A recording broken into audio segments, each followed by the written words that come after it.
जय श्री राम। प्राप्ति के पश्चात महापुरुष समदर्शी और समवर्ती होते हैं। जैसे पिछले अध्याय में उन्होंने बताया कि जो पूर्ण ज्ञाता या पंडित है वह विद्या विनय संपन्न ब्राह्मण में, चांडाल में, गाय कुत्ता हाथी में समान दृष्टि वाला होता है। उसी का पूरक यह श्लोक है। यह हृदय से सहायता करने वाले सहृदय मित्र, बैरी, उदासीन, द्वेषी, बंधु गुणों, धर्मात्मा तथा पापियों में भी समान दृष्टि वाला योग युक्त पुरुष अतिश्रेष्ठ है। वह उनके कार्यों पर दृष्टि नहीं डालता, बल्कि उनके भीतर आत्मा के संचार पर ही उसकी दृष्टि पड़ती है। इन सब में वह केवल इतना ही अंतर देखता है कि कुछ नीचे की सीढ़ी पर खड़ा है तो कोई निर्मलता के समीप, किंतु वह क्षमता सब में है। यहाँ योग युक्त के लक्षण पुनः दोहराए गए। कोई योग युक्त कैसे बनता है, वह कैसे यज्ञ करता है, यज्ञ स्थली कैसे हो, आसन कैसा हो, उसमें बैठा कैसे जाए, कर्ता के द्वारा पालन किए जाने वाले नियम, आहार विहार, सोने जागने का संयम तथा कर्म पर कैसी चेष्टा हो, इत्यादि बिंदुओं पर योगेश्वर श्री कृष्ण ने अगले 5 श्लोकों पर प्रकाश डाला है, जिससे आप भी उस यज्ञ को संपन्न कर सकें। अध्याय 3 में उन्होंने यज्ञ का नाम लिया और बताया कि यज्ञ की प्रक्रिया ही वह नियत कर्म है। अध्याय 4 में उन्होंने यज्ञ का स्वरूप विस्तार से बताया, जिसमें प्राण में अपान का हवन, अपान में प्राण का हवन, प्राण अपान की गति रोककर मन का निरोध इत्यादि किया जाता है। सब मिलाकर यज्ञ का शुद्ध अर्थ है आराधना तथा उस आराध्य देव तक की दूरी तय करने वाली प्रक्रिया, जिस पर 5वें अध्याय में भी कहा, किंतु उसके लिए आसन, भूमि, करने की विधि इत्यादि का चित्रण शेष था। उसी पर योगेश्वर श्री कृष्ण यहाँ प्रकाश डालते हैं।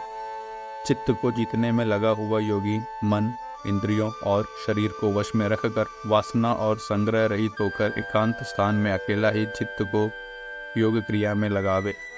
उसके लिए स्थान कैसा हो, आसन कैसा रहे, शुद्ध भूमि में कुश, मृगछाल अथवा इससे भी उत्तरोत्तर बिछाकर अपने आसन को न अति ऊंचा न नीचा स्थिर स्थापित करे। शुद्ध भूमि का तात्पर्य उसे झाड़ने, बुहारने, सफाई करने से है। जमीन पर कुछ बिछा लेना चाहिए, चाहे मृगछाल हो या चटाई अथवा कोई भी वस्त्र, तख्त जो भी उपलब्ध हो। आसन हिलने डुलने वाला ना हो, न जमीन से बहुत ऊंचा हो और न एकदम नीचा। पूज्य महाराज जी लगभग 5 इंच ऊंचे आसन पर बैठते थे। एक बार भाविकों ने लगभग 1 फीट ऊंचा संगमरमर का तख्ता मंगा दिया था। महाराज जी एक दिन तो बैठे, फिर बोले नहीं हो, बहुत ऊंचा हो गया। ऊंचे नहीं बैठे कि चाही साधु को अभिमान हो ही जावे करत है। उसको उठवाया और जंगल में एक बगीचा था, वहाँ रखवा दिया। वहाँ न कभी महाराज जाते थे और न अब ही कोई जाता है। यह था उन महापुरुष का क्रियात्मक शिक्षण। इसी प्रकार साधक के लिए भी बहुत ऊंचा आसन नहीं होना चाहिए, नहीं तो भजन पूर्ति के बाद में होगी। अहंकार पहले चढ़ बैठेगा। इसके पश्चात उस आसन पर बैठकर मन को एकाग्र करके चित्त और इंद्रियों की क्रियाओं को वश में रखते हुए अंतःकरण की शुद्धि के लिए योगाभ्यास करें। अब बैठने का तरीका बताते हैं। शरीर, गर्दन और सिर को सीधा, अचल, स्थिर करके दृढ़ होकर बैठ जाए और अपनी नासिका के अग्रभाग को देखकर अन्य दिशाओं को न देखता हुआ स्थिर होकर बैठे और ब्रह्मचर्य व्रत में स्थित होकर। प्रायः लोग कहते हैं कि जनेंद्रियों का संयम ब्रह्मचर्य है, किंतु महापुरुषों की अनुभूति है कि मन से विषयों का स्मरण करके, आँखों से वैसे दृश्य देखकर, त्वचा से स्पर्श कर, कानों से विषयोत्तेजक शब्द सुनकर जनेंद्रियों संयम संभव नहीं है। ब्रह्मचर्य का वास्तविक अर्थ है ब्रह्म का आचरण, नियत कर्म, यज्ञ की प्रक्रिया, जिससे करने वाले सनातन ब्रह्म में प्रवेश पा जाते हैं। इसे करते समय बाहर के स्पर्श, मन और सभी इंद्रियों के स्पर्श बाहर ही त्याग कर चित्त को ब्रह्म चिंतन में, श्वास प्रश्वास में, ध्यान में लगाना चाहिए। मन ब्रह्म में लगा है तो बाह्य स्मरण कौन करे? यदि बाह्य स्मरण होता है तो अभी मन लगा कहाँ? विकार शरीर में नहीं, मन की तरंगों में रहते हैं। मन ब्रह्मचरण में लगा है तो जनेंद्रियां संयम ही नहीं, सकलेंद्रिय संयम तक स्वाभाविक हो जाता है। अतः ब्रह्म के आचरण में स्थित रहकर भय रहित और अच्छी प्रकार शांत अंतःकरण वाला मन को संयत रखते हुए मुझ में लगे हुए चित्त से युक्त मेरे परायण होकर स्थित हो। ऐसा करने का परिणाम क्या होगा? इस प्रकार अपने आप को निरंतर उसी चिंतन में लगाता हुआ संयत मन वाला योगी मेरे को स्थित रूपी पराकाष्ठा वाली शांतता को प्राप्त होता है। इसलिए अपने को निरंतर कर्म में लगाएं। यह प्रश्न पूर्ण प्राय है। अगले 2 श्लोकों में वे बताते हैं कि परमानंद वाली शांति के लिए शारीरिक संयम युक्त आहार विहार भी आवश्यक है। अर्जुन, यह योग ना तो बहुत खाने वाले का सिद्ध होता है और न बिल्कुल न खाने वाले का सिद्ध होता है, न अत्यंत सोने वाले का और न अत्यंत जागने वाले का ही सिद्ध होता है। तब किसका सिद्ध होता है? दुखों का नाश करने वाला यह योग उचित आहार विहार, कर्मों में उपयुक्त चेष्टा और संतुलित शयन जागरण करने वाले का ही पूर्ण होता है।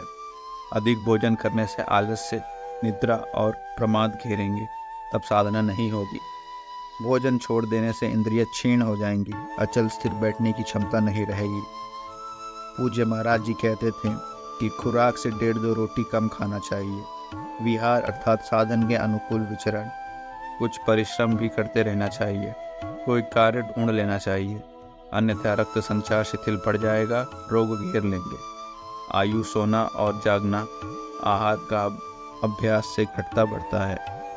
महाराज जी कहा करते थे, योगी को 4 घंटे सोना चाहिए, अनवरत चिंतन में लगे रहना चाहिए। हट करके न सोने वाले शीघ्र पागल हो जाते हैं। कर्मों में उपयुक्त चेष्टा भी हो, अर्थात नियत कर्म आराधना के अनुरूप निरंतर प्रयत्नशील हो। बाह्य विषयों का स्मरण ना कर सदैव उसी में लगे रहने वाले का ही योग सिद्ध होता है। साथ ही इस प्रकार के अभ्यास से विशेष रूप से वश में किया हुआ चित्त जिस काल में परमात्मा में भली प्रकार स्थित हो जाता है, विलीन सा हो जाता है, उस काल में संपूर्ण कामनाओं से रहित हुआ पुरुष योग युक्त कहा जाता है। अब विशेष जीते हुए चित्त के लक्षण क्या हैं? जिस प्रकार वेग रहित वायु में रखे गए दीपक की लौ चलायमान नहीं होता, लौ सीधे ऊपर जाती है, उसमें कंपन नहीं होता। यदि उपमा परमात्मा के ध्यान में लगे हुए योगी के जीते हुए चित्त की दी गई है, दीपक तो उदाहरण मात्र है। आजकल दीपक का प्रचलन शिथिल पड़ रहा है। अगरबत्ती ही जलाने पर धुआं सीधे ऊपर जाता है। यदि वायु में वेग न हो, यह योगी के जीते हुए चित्त का एक उदाहरण मात्र है। अभी चित्त भले ही जीत गया है, निरोध हो गया है, किंतु अभी चित्त है। जब निरुद्ध चित्त का भी विलय हो जाता है, तब कौन सी विभूति मिलती है? जिस अवस्था में योग के अभ्यास से निरुद्ध हुआ चित्त भी उपराम हो जाता है, विलीन हो जाता है, उस अवस्था में अपने आत्मा के द्वारा परमात्मा को देखता हुआ अपने आत्मा में ही संतुष्ट होता है। देखता तो परमात्मा को है, लेकिन संतुष्ट अपनी ही आत्मा से होता है, क्योंकि प्राप्ति काल में तो परमात्मा का साक्षात्कार होता है, किंतु दूसरे ही क्षण वह अपने ही आत्मा को उन शाश्वत ईश्वरीय विभूतियों से ओतप्रोत पाता है।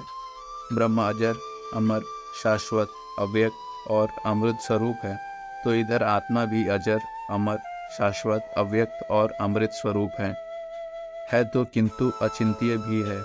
जब तक चित्त और चित्त की लहर है, तब तक वह आपके उपभोग के लिए नहीं है। चित्त का निरोध और निरुद्ध चित्त के विलय काल में परमात्मा का साक्षात्कार होता है और दर्शन के ठीक दूसरे क्षण उन्हीं ईश्वर गुणधर्मों से युक्त अपने ही आत्मा को पाता है। इसलिए वह अपने ही आत्मा में संतुष्ट होता है। यही उसका स्वरूप है, यही उसका पराकाष्ठा है। जय श्री राम। हर हर महादेव।